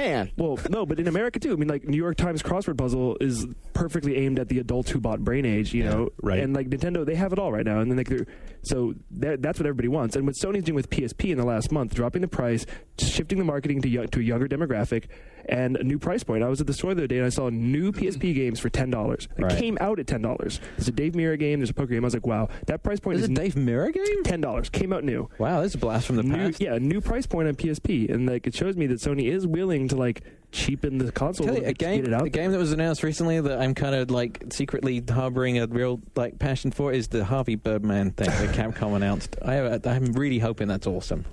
TBD. The PSP price point change. I think the games is a big deal. Yeah. I think that'll help drive it. But the PSP itself, the hardware change was not significant. No, I think it was. I think it's well below 200. But I mean, one of the reasons I'm excited about Harvey Birdman is it's a character I like, and I'm guessing it's just a Phoenix Wright remake, right? With Harvey Birdman being funny. We'll see. I hope it is, because that's what it should be. The people making it are the people who made Hunter the Reckoning, so we'll see. I don't know. So that's not much like Phoenix Wright. If we're talking about casual, one thing that could change the equation, and we haven't really heard another word about it since CES, but at CES, Microsoft was touting the ability of the 360 to be used like a cable box. Yeah. Remember? And so the idea that the next logical jump was, can you imagine that when you're leasing your cable box, now you're leasing an Xbox 360? Mm-hmm. That's the kind of access that would really, really empower casual gaming, right? I mean, so that, and maybe the PS3 could be, put into some kind of use. It's got the cell in it, which is, it's multiple cells, has lots of capabilities in that regard. It's going to take something like that for this hardcore side of gaming to be able to translate over and reach a casual marketplace. It's all about the fight this time more than ever is about scale, and it's so different from everything that we've seen before that you need a lot of hardware out there for the market to go the direction that it needs to go. And I think what THQ said out loud is what we're hearing behind closed doors from everyone, and that is that we're going to reduce the number of expensive projects and increase the number of cheap projects. But I have to wonder if it's like a stopgap. If Wii's going to balloon, everybody loves it, it for a year or two, and then like, man, these games are kind of old. And at that point, 360 and PS3 are affordable. There's a lot of good games. Then they graduate to the next generation, and hopefully the scale will be there where there will be 30, 40 million install base on one of them, and then we can start kind of get. So this bridging period is way longer than we've ever seen before. Yeah. It is really long. Do you have those numbers handy? Just like, can you break down for us just what PS3, 360, and Wii sold? The last month? Yeah. Okay, yeah. In the month of March, we sold 259,000 units, 360, 199,000 units, PlayStation 3, 130,000 units. So Wii is still out there running strong. Well, yeah, and the installed user bases are like 1.2 PS3, 2.1 Nintendo, and 5.1. It's like 5.3 or 5.4 right now. Yeah, so I mean, Wii's obviously taken off, with a bullet. We could very easily, if Nintendo can straighten out their shit and get supply taken care of, because the $259,000 or 259,000 units for the Wii is probably like half of what they could have sold if right. they had. I mean, how many Wiis did you see in stores? Yeah, zero. I haven't seen one in stores. I still to this day have not seen one on store shelves ever. Period. I've never seen one in. I think the way you get one right now is you watch around for threads on various shopping sites or Cheap Ass Game or whatever. Oh, it's available at Kmart. Boom, let's go get it. Yeah, and that's. I mean, it's if they can get great. That's real mainstream friendly. Well, I mean, supply is so limited and demand is so great that we just can't keep it up. But I think that by the end of the year, I hate to say that Pactor's could end up being right, but that like transition period and the shifting leadership in the console space, you could see at different points 3 different leaders. Like the 360's lead now sort of doesn't count because it was first out, and once these products have had some time to gurgle on the marketplace a little bit, the Wii will pass the 360, PS3 and 360 will even out, hopefully. And then you could have, like what Shane was talking about, the bottom drop out on the Wii in a couple years, and then the 360 and PS3 surge, and then who's going to have the longer tail? I mean, Microsoft certainly doesn't have a pattern of having a long tail. And so now we're in a classic tortoise and hare. And people are still buying the PlayStation 2 because it outsold everything. Well, that's a whole other angle of this discussion. That's the opportunity that Sony has to really expand and lay the groundwork, like you were talking about with the network stuff. That's where they have the real opportunity to lay the groundwork for some of these casual. That's where you should go with your $10 casual stuff. So let me throw you a question. Let me throw a question out on the table then that we asked like a year ago or so, which was, did we jump into next generation too soon? Yeah, I think that the numbers show that people aren't ready to do it just yet. Well, and I think that the consoles, like the lack of of games on both. 360 is a lot more than PS3, but it's still not like a huge outpouring of games every month. Mm-hmm. We're still not quite there yet. We're still gestating, building up to what it needs to be. It's ironic that the new SKU of the 360 is called the Elite SKU when they're actually going. It's ultimately an elitist market right now where it's only people that really want it that are going to buy Nintendo's 2 consoles are putting the brakes on it. They're like they're stopping everybody. Well, and I think that's really feeding into the whole error in judgment then about the HD gaming era, and it's something Mark Rain talked about. Did you see the quote about how he said that Microsoft hitched their train to HD gaming on HD TVs when what they should have talked about was a next generation of higher definition visuals that you'll see whatever kind of television you have, because Xbox 360 does look better and same with PS3, right, does look better on a standard definition television.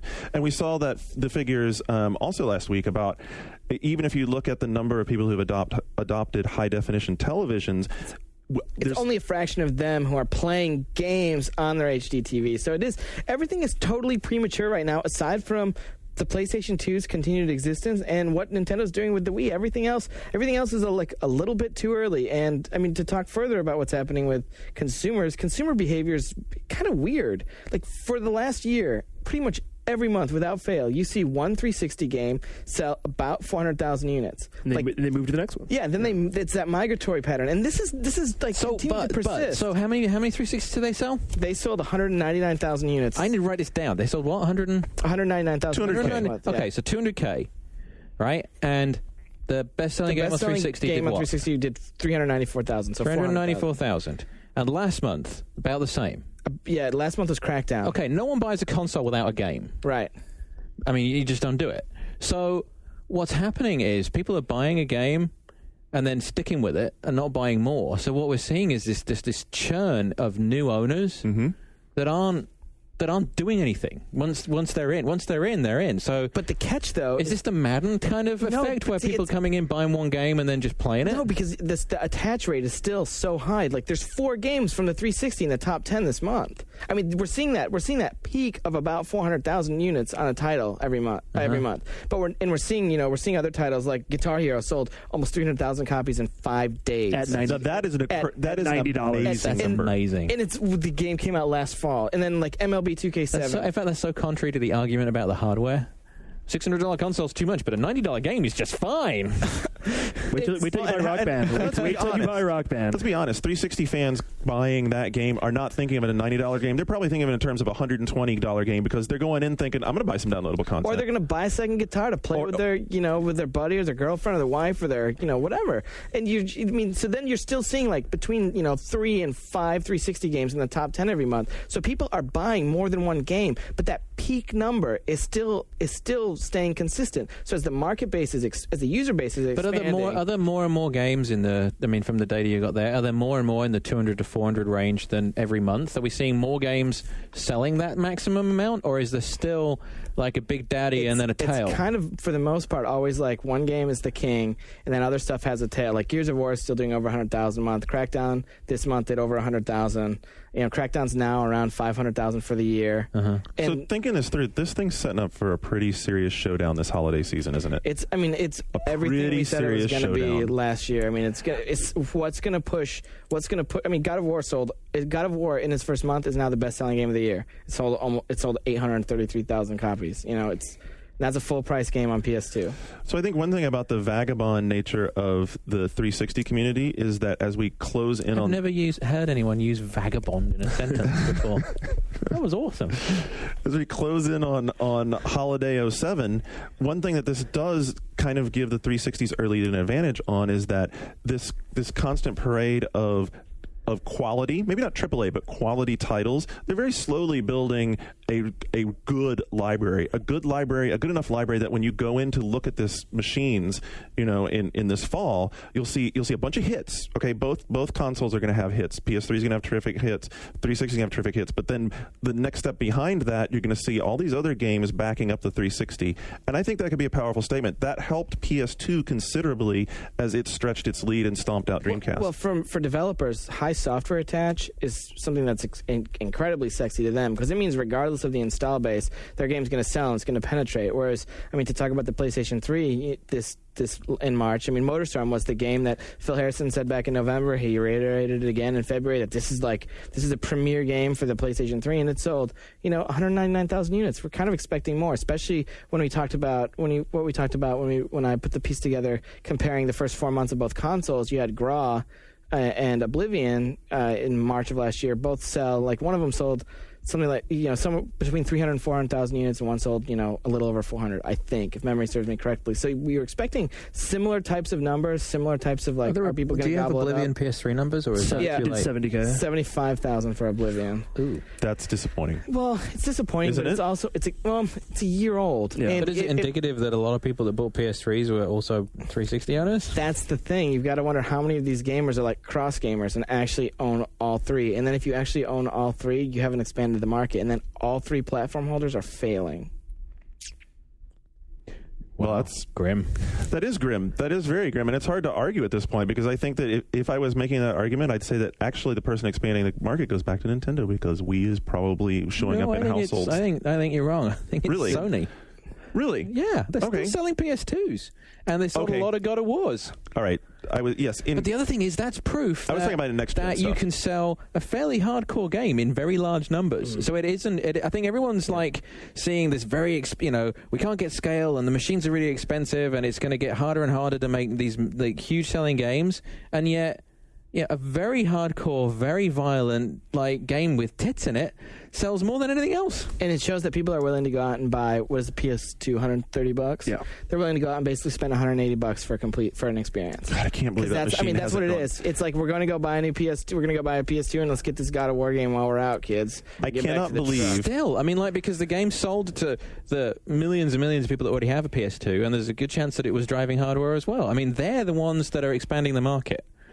That's true. And what's Sony going to do this fall when they want to sell PS3s, and at the same time they're thinking, wow, you know what? If we put PS2 at $99, we could sell. Oh, and by the way, you can put God of War 2 in your PS3 and it works just fine. Right. I mean, I think the gloom and doom that everybody's putting on. You like that angle? Luke's smiling about that angle. Yeah, it's just, I mean, Sony's in this really weird position where it looks like their next gen is terrible, but they have this. They have this long They tail have this that they're riding out. three platform thing, and like you take any one of them in isolation, you go, oh, well, okay. But when you stick them together, you're like, well, they're thing pushing. is, like the gloom and doom on PS3 and 360 to an extent. Some people like the story that came out this week that it's a bomb, but the real battle does begin this fall. And until like the big games, the GTAs, the Halo, the Metal Gear, like those games, and next year Final Fantasy. I mean, like it's anyone's game. Anything can happen. Like people are like, oh, it's not selling really well in March. Well, are you really surprised that these? No, you're right. That these things aren't selling that well in March. Come on. The numbers are clearly low enough right now on all accounts that the game is wide open. Yeah. It could be really sobering when the GTA 4 numbers hit. If GTA 4 is outsold considerably on the 360 or considerably on the PS3 versus the cross-platform, that's going to completely. When I was talking with Rockstar just on a while ago about like the importance of the way that this game's going to sell. It could be the first time when we can really like basically dip a thermometer in the water and see how many people have actually entered next gen, because people aren't going to buy on both. But this will be the game that should install also, basically on every but platform. how much is Halo 3 going to hurt how many people with 360s buy Grand Theft? I don't think it's going to hurt. There's a problem. I think they'll buy both. I don't know. I think the 360 lineup this fall is going to get pretty crowded pretty fast, because I think that some of the games people think are coming out this summer aren't coming out this summer. I think the other telling thing will be is if GTA is not the number one selling game in October. It won't be the best selling game of the year. No, that'll be Pokemon. Right, but I think of that month that there's a good. GTA has always kicked ass the month it's out. I think it'll be because it has two platforms. I mean, it's going to outsell Halo because it has two platforms. Like. It is. So you don't see a scenario setting up where within the 360 community, Halo 3 sells extremely well, becomes super popular. People are playing it all the time. They're really engaged and active, and decide, you know what, I'm having plenty of fun. I don't need to go drop $60 on GTA right now. No, because I think that your average 360 owner, if this was like 3 years from now, your average 360 owner is probably a pretty hardcore gamer and is going to go out day one and buy both. Yeah. Like that's the sort of consumer that it is. Because the market's still because the market's 360 is still so small early. enough. Yeah, if this is 3 years from now and we're talking about like, whatever's next, maybe. Yeah, like, maybe then it'll be a problem where it's like, I can't buy GTA 11 because I'm playing Halo 19. Like maybe that. But at this point, everyone who has all these consoles is a hardcore gamer, and they're going to be like, I'm going to play GTA wherever it's best. I'm going to play Halo wherever I can, and that's how it's going to be. We'll get a preview to this in August with Madden. Yep. Because that's going to be Are they like finally delivering a next gen Madden this year. 60 FPS. Ooh, supposed to be. Wow. Well, I saw 2K's game as a huge classic. I was not impressed. Really? As a huge football fan, I can tell you next gen will be more how well the game plays, not necessarily the graphics. That's where they need to make the big catch up. Madden and NCAA are like things I end up buying every year, and lately I've just regretted it every year buying them. And I'm hoping that this year, when I buy both of them, it'll be like, all right, yes, finally. But yeah, I mean, that's where you're going to see the first showdown of is it more compelling to have achievements? Is the Sony online implementation more like what you want to do? Do you not want to deal with having to have a gold membership to play? This is going to be a big fight. This fall is going to be very, very exciting all around. There's going to be so much data to cull through and gauge. God damn it. You're going to miss it. And you're not going to be doing it, Luke. God, I'll just send faxes or something. It's all right. I'll have you on AIM. right there. You'll be like, oh, you got to talk about this. God damn. No, it's all right. We'll have it all together. And you know what? That's all right, because you have plenty of news to follow up with in the next segment, right? Yep. So don't go anywhere. Luke's got at least 25, 30 minutes worth of news here. We'll be right back with that.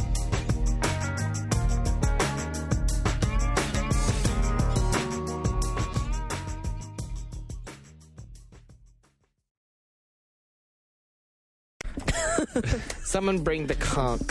I think, is that how that word's said? I don't know.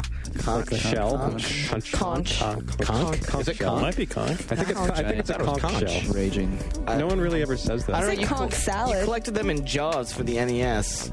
Conch. Wow, I always thought it was conch. I think it might be I think Rachel Ray said conch. Okay, are we ready? Also being recorded. Yeah. You're listening to Legendary Threat.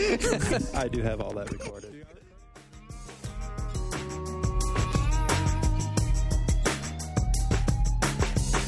You are listening to One Up Yours on the One Up Radio Network. Spanning the globe to bring you the news, it's Mr. Luke Smith with an entire ream of paper.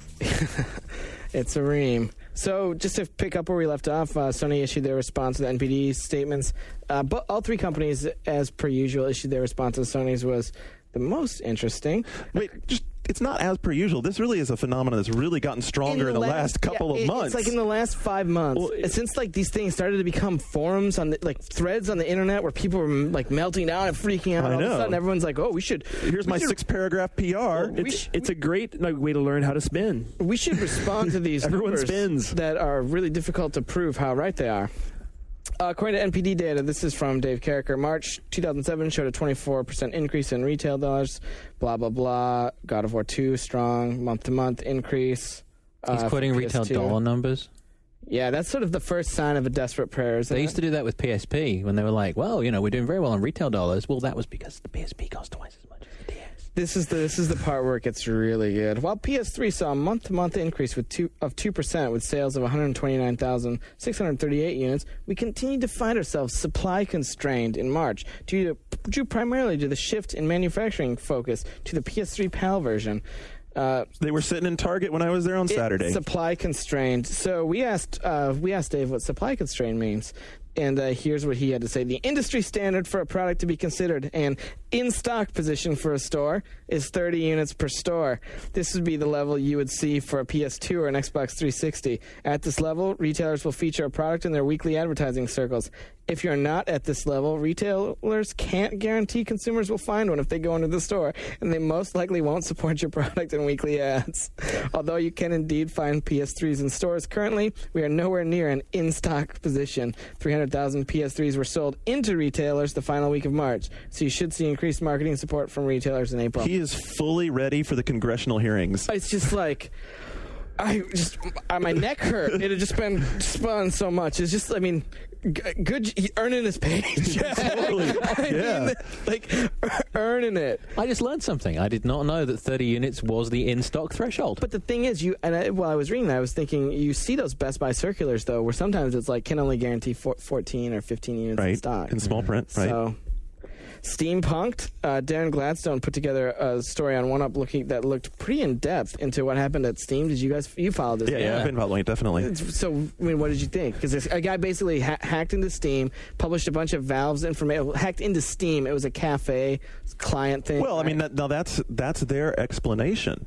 But the guy still insists that he has credit card numbers that extend beyond just what the cafe. So the Valve explanation was that the only thing that he hacked into was some servers where the cafe, the gaming cafe link to Steam is being run, and that they can put security in there, and that's all is there. The guy claims that he saw the Valve corporate.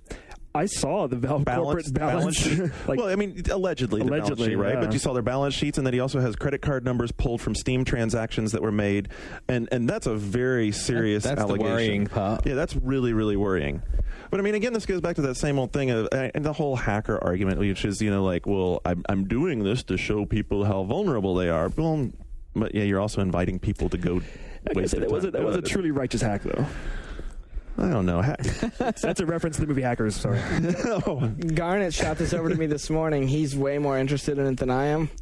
Dell brings back XP on home systems. Is Vista dead, Garnet? Get him! Get him! Vistapocalypse. I'm curious. Can I go to Ethiopia and buy the $3 Windows Vista that's going to be available there? Apparently, if you go to China, they only sold 223 copies of Vista despite selling 20-something billion or whatever around the world. Yeah, dude, this is huge. This is huge. People buy a lot of computers from Dell. And this is exactly, shows how soft the Vista launch is and how much trouble they're having getting people to move on from Vista. It's like, they've got all kinds of problems. First of all, XP, they actually made a good operating system. So people are like, hey, I know XP works. There's no reason for you to move up. There's nothing... They made a good operating system eventually. Eventually, right. 15 service packs later. Hey, two big ones. They got there a hell of a lot faster than with Windows 95. Windows 95 was a disaster with all the different versions they did of that, right? Like Millennium Edition and all that crap. But this is a huge deal. If you're going to Dell now and they're offering you XP again, it's basically the biggest one of the bigger American computer outlets saying, yeah, you know what, our customers don't really want Vista yet, Microsoft. Thanks. Vote of no confidence. That's exactly what I was going to say. It's a total vote of no confidence. and that's I bad. thought Microsoft stopped manufacturing XP. Apparently, it's not going to be. They have for consumer. They're not going to stop supplying it to OEMs until January of next year. So buy it now or buy it next year. Windows Classic. A Jerry Bruckheimer production, a Michael Bay film. Is it the next Nicolas Cage movie about prison? Prince of that's a Criterion disc. It's obviously good, right? Maybe the Prince of Persia movie will come to Criterion too, because those dudes are making it. Man, do you think it'll be as good as Bay's Transformers that's coming out this summer? Was that your Transformers noise? Yeah, it's Not very good. It wasn't very good. Have Have you seen the new trailer with Optimus Prime It talking? was fucking awesome. Yeah. I don't know. I thought it was awesome. You didn't like Optimus Prime talking? Wait and see. I'm not sure Optimus Prime should have lips. Well, maybe not. Wait, he has lips? Yeah. I liked it when he had like He has the robo lips. sort of the muzzle over his mouth. He does. The muzzle folds back and his robo lips come out. It's a little weird, yeah. But it was cool. Still, dude. Go on, You fold the flesh folds back to reveal. No. Oh man! Sorry. Right. I started it. So it's sort of the next 5 bits of news alternate from good to bad and good to So wait, bad. we just had it with. There is a Prince of Persia story movie coming out, and it's Michael Bay and Jerry Bruckheimer. It's a rumor. The director's been tapped, and it's Michael Bay. Summer 2009. Bruckheimer teaming up. Pretty awesome. I mean, wow. Pretty awesome history for these guys. Bad Boys 2, movie I mentioned earlier. And The Bad Rock, Boys 2, great video game as well. Pearl Harbor, and Armageddon. It'd be really good if fucking Steven Tyler could conjure up a song. If he could cobble those lips together to put Do a together a Prince of Persia tune. Yeah. The possibilities. I can already see the intro with the Aerosmith song and the Prince. Yeah. Just, Wow. Oh, man. Oh, man. Nicolas Cage is the prince. Oh boy! He could be the With that Vizier, new actually. hairdo he has for that awful-looking movie he's got right what is now. it? Next. Yeah, have you seen the overacting? Like, because he can see the future, so because he can see the the future, bit when the thing's all of his falling- movements are like huge, like, rah! And he just like his whole body moves to dodge I this really car. hate that bit in the trailer where he's standing on the hill and the car bounces over him and he does that. Oh, I really hate that he's got to see Jessica Biel naked next to her in real life. Nicolas Cage. really? Yeah, she's naked in the movie. I'm sure, like when they do those scenes on the cover, Body she's double? probably like pretty naked Body double. in my head. He's seen her more naked than you have. Exactly. You know, I don't think you have to imagine much more than National Treasure to know where the Prince would wind up. Well, you know that Academy Award winner Helen Mirren will be playing his mother in National Treasure 2. Wow. Oh my god. Yeah. There's a National Treasure too. National Treasure was a huge success, dude. Oh dear. Oh, God, I feel like I'm kicking the legs out from under the chair here. This isn't so fun. Konami US to streamline operations and combine offices. This is a total bummer because we know a bunch of guys over at Konami, and it's not that these guys in the Redwood City office, which is near here, is it's not that they're losing their jobs, but if they want to keep their jobs, they have to move to El Segundo, which is L.A. Yeah, basically in the LA area. It's unfortunate because the office up here was the bigger of the two offices. And it's like they're moving to LA. And all the journalists pretty much in our industry are in San Francisco. That seems like a potentially bad move for Konami, especially with the game coming out this year. That's kind of important to Konami. It's a Metal Gear game. Suda reveals Project S. Speaking of Konami, this is the collaboration that he's doing with Hideo Kojima. And it's Shane. Do you know more about this? It's like a radio drama. It's not actually like a game. Yeah, they were rumored to be working on some sort of sequel or remake for Snatcher, which is this classic adventure game from years ago that's really awesome. And they finally revealed that the first part of this project will be a radio drama that Suda is working on. So not too exciting for us unless you want to download a Japanese radio drama based on Snatcher. But it does open the door for down the line some sort of game. Hopefully. Maybe we could do the localization. We'll do a radio drama version of One Up Yours. That'd be fantastic. I'll suggest that to Ryan Payton, who works at Kojima. I can already see the thread forming on the board. Game Life host Andrew Rosenblum was arrested this week for allegedly threatening to recreate the Virginia Tech killings in Boston at Boston University, where he's a part-time student. According to the police report, there's a little bit of conflicting stuff with the police reports. Some of it said that it was an email. Some of it said that it was instant messaging. Melissa from Game Life spoke to Kotaku, and I don't have the quote in front of me, but the paraphrase said that it was basically a reach for help from a troubled and lonely individual. Rosenblum's attorney talked about how he had just lost his grandmother and was coping with the breakup of this girl, and this was sort of what precipitated it. Regardless of sort of how all that plays out, it's just a pretty bad situation. It's a very sad story. It's a really sad story for all parties involved. LaDainian Tomlinson ignored the Madden cover, not due to the curse. I mean, fear not, San Diego fans. Show me the money. He just wanted to get paid more. But LaDainian Tomlinson can afford to take a pass on that. But maybe Vince Young can't. So Vince Young, the Tennessee Titan, right? Yeah, that guy at the Texans.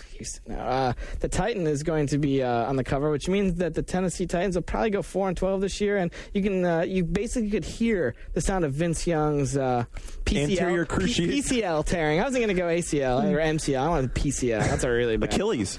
Oh, that'd be like a year and a half. Yeah, or what's the thing that happened to I can't think of the guy. I really hope that doesn't happen because he's one of the more exciting guys to watch in football for end of last season. Jack Thompson took a break from appearing on too many media outlets this week to say, "Oh, cool, I'll stop suing Take-Two."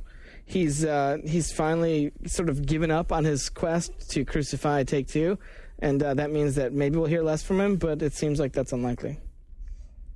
We talked a while ago about the speculation of what to do with your Premium 360 if you actually are interested in getting an Elite. It's an option for new consumers to grab an Elite, but instead, if you have a Premium, EB and GameStop are willing to accept your Premium and all the accessories for $250. Wow. Up until April 27th. That's a lot. Yeah, but are they guaranteeing that they'll actually have enough Elites to meet demand?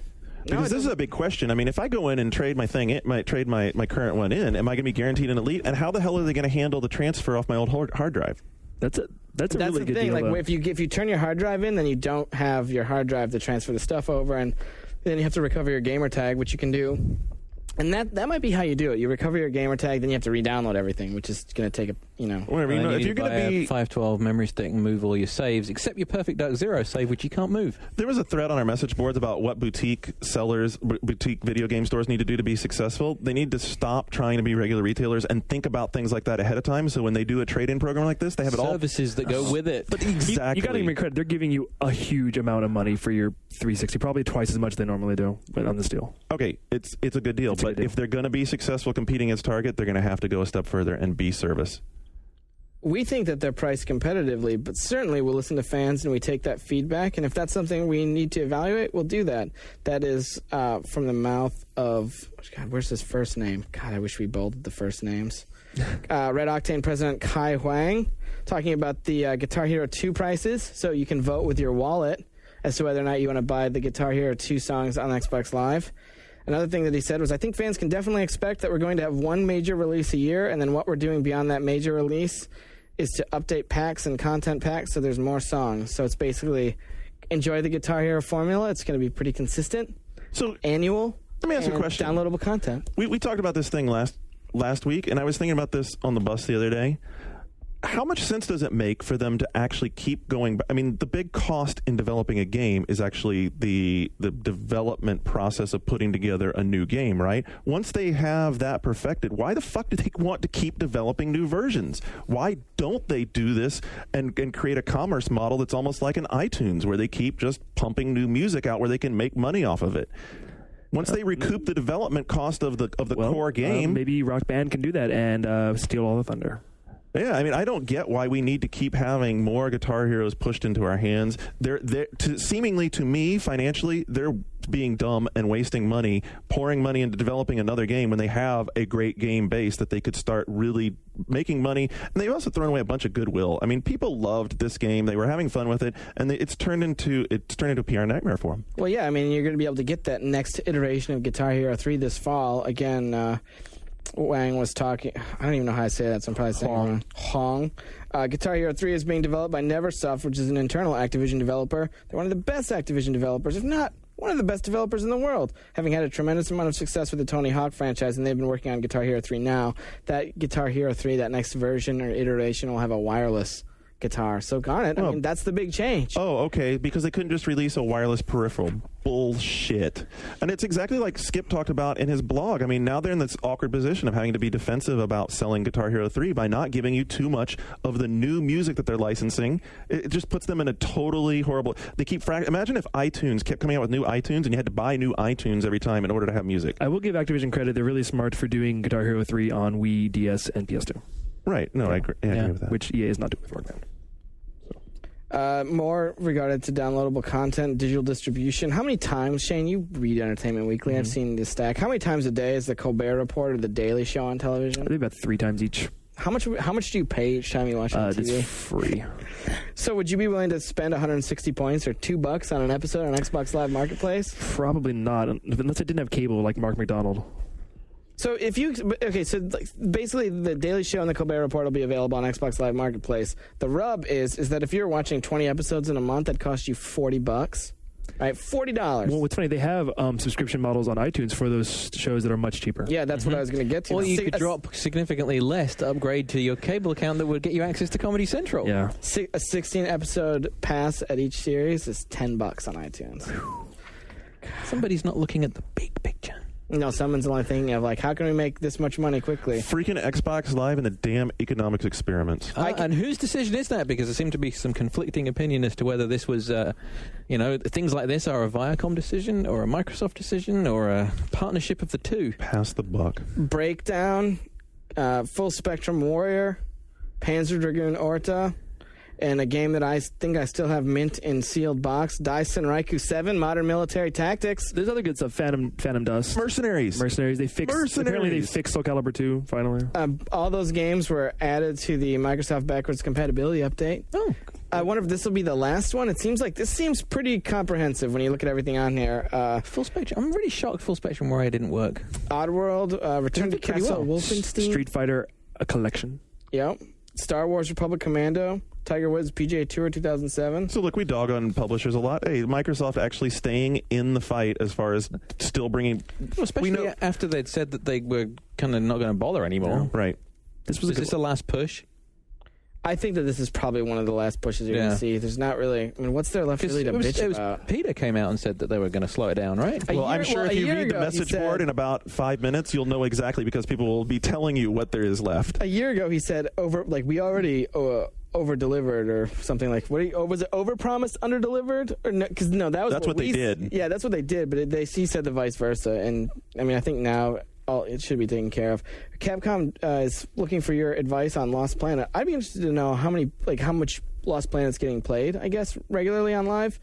Lost Planet is Capcom further feedback through an online survey on their favorite weapons and what ones were underpowered and overpowered. So it sounds like they're consulting the player base to maybe go back and rebalance the game.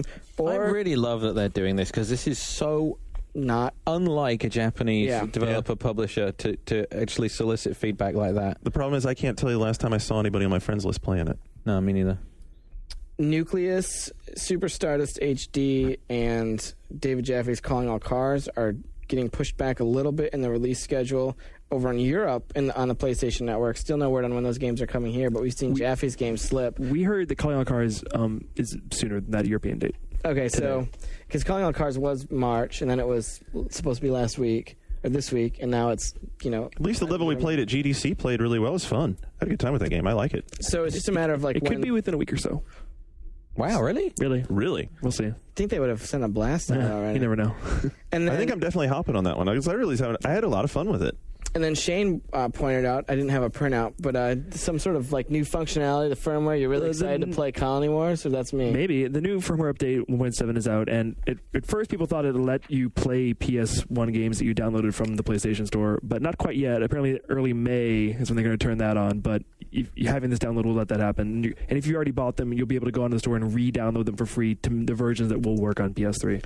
Now, I had a couple people IM me, and I don't know. The community will have updated their firmware, and I obviously can't test it. But some people said that this new update makes it so you cannot download you cannot backwards download. Has anyone experienced that if they've updated? You mean background downloading? Yeah, someone said a couple people pinged me and said, when I try to backwards download. I think they're confused because you can't do the system update in the background, Okay. but you can do background Because downloads the for things you're system buying in the update store. is actually, it doesn't work like the live. Right. The live updates are sort of iterative, whereas the PS3 thing is it completely replaces the firmware every time. right. It's like the PSP. It's why you wait so long on But the PSP. I'm definitely excited for the PS1 games on PS3 playable because they're so cheap. They're $5, which is like the awesomest price ever. Yeah, for I'm something still like that. irritated though that they'll never do what we'd really like them to do, and we have to have hacks out there to do this, which is to be able to put a PS1 game on my PSP if I own the PS1 game. I imagine we could make a game that worked at 60 FPS and 1080p, but we might have to make some decisions about the gameplay that we really wouldn't want to live with in order to achieve it. We are an ambitious team, and everyone will be pushing very hard to make something spectacular for the third game. That third game is the third God of War game that Cory Barlog talked about at the launch party, how that was their target, 1080p, 60 FPS. And this is the lead programmer. And teletext popped up over the printout, so I don't have his name here. Sweet. Sorry. And it's that so he's sort of bringing down the expectations a little bit. Maybe 60 FPS and 1080p for how they want God of War 3 to look. That might not be reasonable. It should rumble though, right? He wants it to. yeah. Sort of the feel-good story of the week. This showed up. The Extreme Makeover Home Edition Insomniac deal. Shane, you saw some of this, right? I saw, like this little kid, and they're putting him in the game. I don't know. You should read it. Do you watch Extreme Makeover though? My show- wife loves That show actually annoys me. The host is really It obnoxious. makes my wife cry. Oh wow. This one's gonna make your wife cry. Here's a story. James Westbrook is a 9-year-old, and his father was paralyzed serving in Iraq, then suffered a stroke, was paralyzed in a car, and James was paralyzed. The kid was paralyzed in a car accident. His sister lost a kidney in the same incident, and ABC chose his family to be a part of Extreme Makeover Home Edition. Insomniac got involved by inserting a digital version of James into Ratchet & Clank Future Tools of Destruction. So he'll be a playable character. I believe he's going to be a playable character in the game. And they showed artwork and everything for how he was going to be in the game. That's pretty cool. Wow. Instance of When's that show on? Is that the one this weekend? It's the show will air Sunday, April 22nd at 8 p.m. Major props to them for being a good citizen in the world. Yeah, it's totally cool because you get the sense. I mean, from talking with Ted and different guys at the studio, like this isn't anything that has anything to do with PR whatsoever. This is something that these guys just saw. They were like, "Oh, we pure totally goodwill. We just want to get involved any way we can." And this is, I mean, that's a pretty awesome way of doing it. So kudos to those guys and those guys over at Insomniac and their Full Moon podcast.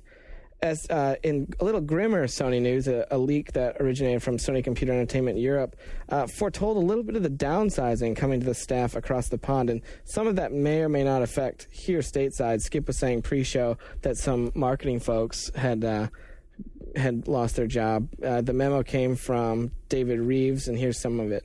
In order to achieve necessary cost reductions, it's possible that there will be up to 160 redundancies in total across SCE offices in the UK.